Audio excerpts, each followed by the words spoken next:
నమస్తే, నేను లక్ష్మి. ఏపీ మాజీ సీఎం వైఎస్ జగన్మోహన్ రెడ్డి వ్యవహార శైలి ఇటు తెలుగు రాష్ట్రాల్లోనే కాదు, అటు ఢిల్లీలో కూడా చర్చనీయాంశంగా మారింది. ఎందుకంటే ఏపీలో ఏదో జరిగిపోతోందని, హత్యా రాజకీయాలు చేస్తున్నారని, శాంతి భద్రతలు క్షీణిస్తున్నాయని, రాష్ట్రపతి పాలన విధించాలని డిమాండ్ చేస్తూ ఢిల్లీ జంతర్ మంతర్ దగ్గర ఆందోళనలకు దిగారు.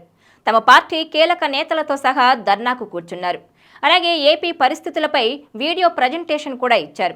దీంతో పాటు ఇతర జాతీయ పార్టీ నేతలను, అంటే కేంద్రంలో విపక్షంలో ఉన్న ఇండియా కూటమి నేతలను కలుపుకునేందుకు ప్రయత్నిస్తున్నారు. మరోవైపు ఇటు ప్రధాని, అటు కేంద్ర మంత్రి అమిత్ షా, ఇతర కేంద్ర మంత్రులు, అటు రాష్ట్రపతి అపాయింట్మెంట్ కూడా కోరినట్టు తెలుస్తోంది. ఏపీలో పరిణామాలను వారికి వివరించేందుకు వారి అపాయింట్మెంట్ కోరినట్టు సమాచారం. ఈ వీడియో మీకు నచ్చినట్లయితే please share, like and subscribe R24 Telugu.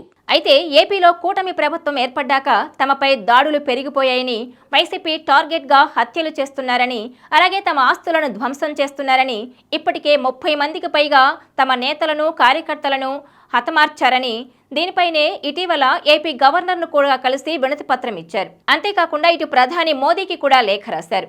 దీంతో పాటు ఇప్పుడు ముఖ్యంగా జంతర్ మంతర్ దగ్గర ధర్నా చేస్తున్న జగన్ ఏపీ పరిణామాలపై ప్రధాని మోదీ జోక్యం చేసుకోవాలని కోరారు. అయితే జగన్ తీరుపై తీవ్ర స్థాయిలో విమర్శలు వ్యక్తమవుతున్నాయి. ఏపీలో కూటమి ప్రభుత్వం ఏర్పడి 50 రోజులు కూడా గడవక ముందే రాష్ట్రపతి పాలన విధించాలని కోరడం ఏంటని పలువురు ప్రశ్నిస్తున్నారు. ఇటు టీడీపీ నేతలతో పాటు ఏపీసీసీ చీఫ్ షర్మిల కూడా జగన్ తీరుపై మండిపడుతున్నారు. రాష్ట్ర విభజన సమయంలో ఏపీ చాలా నష్టపోయిందని, ఏపీకి ప్రత్యేక హోదా, పోలవరం ఇలాంటి ప్రాజెక్టుల గురించి ఢిల్లీలో ధర్నా చేయడం మానేసి ఇప్పుడు ఏదో ఏపీలో జరిగిపోతోందని ఢిల్లీ జంతర్ మంతర్ దగ్గర ధర్నాకు దిగడమేంటని ప్రశ్నిస్తున్నారు. దీంతోపాటు ఇటీవల వినుకొండలో మరణించిన రషీద్ కుటుంబాన్ని పరామర్శించిన జగన్ తాను ఢిల్లీలోనే తేల్చుకుంటానంటూ ప్రకటించారు. ఈ నేపథ్యంలోనే రషీద్ హత్యకు నిరసనగా ఢిల్లీలో ధర్నా చేస్తున్న జగన్ సొంత బాబాయ్ వైఎస్ వివేక హత్య జరిగి ఇన్నేళ్లు గడుస్తున్నా ఈ కేసులో నిందితులను ఎందుకు అరెస్టు చేయలేదని, ఈ కేసులో ఎందుకు కఠిన చర్యలు తీసుకోవాలని డిమాండ్ చేస్తూ జంతర్ మంతర్ దగ్గర ఎందుకు ధర్నా చేయలేదని ప్రశ్నిస్తున్నారు. ఇదంతా కేవలం రాజకీయం కోసమే చేస్తున్నారని, అసలు రషీద్ది వ్యక్తిగత కారణాలతో జరిగిన హత్యేనని, అది రాజకీయ హత్య కాదని చెబుతున్నారు షర్మిల. దీనిపై తాము చాలా విచారణ జరిపించామని, ఆ ఇద్దరు గతంలో వైసీపీలో ఉన్నవారేనని, ఇద్దరి మధ్య వ్యక్తిగత కారణాలతో ఒకరిపై ఒకరు కొట్టుకోవడం, దాడులు చేయటం, అలాగే ఇళ్లపైన దాడులు చేయడం జరిగాయని, వారిలో ఒకరు జైలు కూడా వెళ్లారని, ఈ నేపథ్యంలో జరిగిన గొడవల కారణంతోనే ఈ హత్య జరిగిందని చెబుతున్నారు. దీన్ని రాజకీయ కారణాల కోసం జగన్ ఉపయోగించుకుంటున్నారని దుమ్మెత్తిపోస్తున్నారు. మరోవైపు ఇటు టీడీపీ నేతలు కూడా ఏపీ అసెంబ్లీ సమావేశాలు జరుగుతున్న సమయంలో అసెంబ్లీ సమావేశాలకు డుమ్మా కొట్టి ఢిల్లీకి వెళ్లి ధర్నాలు చేయడమేంటని ప్రశ్నిస్తున్నారు. ఏపీ అసెంబ్లీలో కీలకమైన ల్యాండ్ టైటిలింగ్ యాక్ట్ జరుగుతున్న సమయంలో ఇక్కడ అసెంబ్లీకి డుమ్మా కొట్టి ఢిల్లీకి వెళ్లడం ఏంటని ప్రశ్నిస్తున్నారు టీడీపీ నేతలు. అలాగే ప్రజా సమస్యలపై పరిష్కరించకుండా ఢిల్లీకి పారిపోయి అక్కడ ఏం చేస్తారని, అక్కడుండి ఏం సాధిస్తారని చెబుతున్నారు. గతంలో 5 ఏళ్లు ఏపీలో అధికారంలో ఉన్న వైసీపీ 5 ఏళ్లు విధ్వంసకర పాలన సాగించారని, ఇప్పుడు కూడా తాము కూటమి ప్రభుత్వం ఏర్పడిన తర్వాత సేమ్ వారిలాగానే మేము పరిపాలిస్తున్నామని అనుకోవడం దురదృష్టకరమంటూ మెత్తిపోస్తున్నారు. మరోవైపు ఏపీ అసెంబ్లీ సాక్షిగా ఇటు సీఎం చంద్రబాబు, అటు డిప్యూటీ సీఎం పవన్ కళ్యాణ్ కీలక ప్రకటన చేశారు. తాము ప్రతీకార దాడులకు దిగబోమని, అలాగే తప్పు చేసిన వారిని మాత్రం వదిలిపెట్టేది లేదని కీలక ప్రకటన చేశారు. అంటే చట్టపరంగానే ముందుకెళ్తామని తేల్చి చెప్పారు. ఇక తమకు బద్ద శత్రువులంటూ ఎవరు ఉండరని, ఇందుకు నిదర్శనంగా రఘురామకృష్ణంరాజునే చూపిస్తున్నారు డిప్యూటీ సీఎం పవన్ కళ్యాణ్. ఆ RRR పై ప్రశంసల జల్లు కురిపించారు. ఎందుకంటే రఘురామకృష్ణంరాజు, అటు వైఎస్ జగన్ ఇద్దరు బద్ద శత్రువులు. అసలు జగన్ పేరును పలకడానికే రఘురామకృష్ణంరాజు అంగీకరించేవారు కాదు.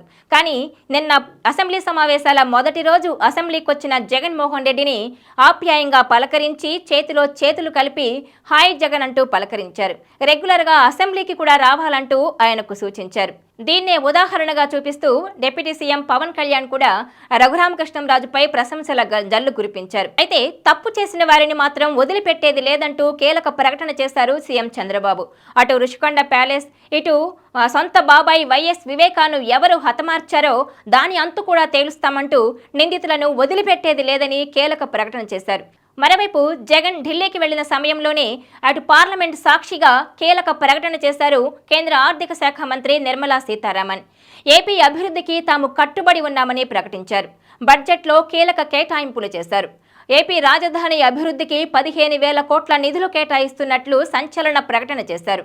దీంతో పాటు పోలవరం, రాజధాని అమరావతి, రోడ్లు, రవాణా ఇలా ఏపీకి కావలసిన సకల సౌకర్యాలు కల్పిస్తామని, ఇతర పథకాలు కూడా అందేలా చూస్తామంటూ పార్లమెంట్ సాక్షిగా కీలక ప్రకటన చేశారు కేంద్ర ఆర్థిక శాఖ మంత్రి నిర్మలా సీతారామన్.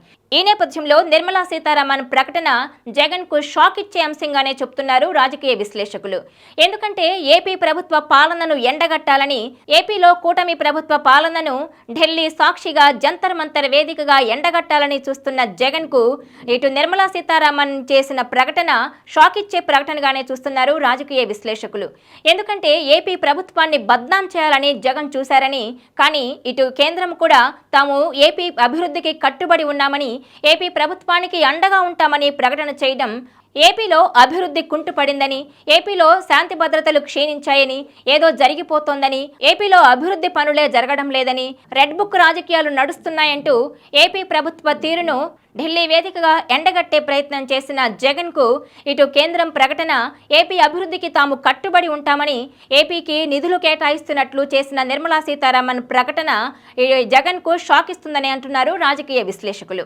ఈ వీడియో మీకు నచ్చినట్లయితే please share, like and subscribe R24 Telugu.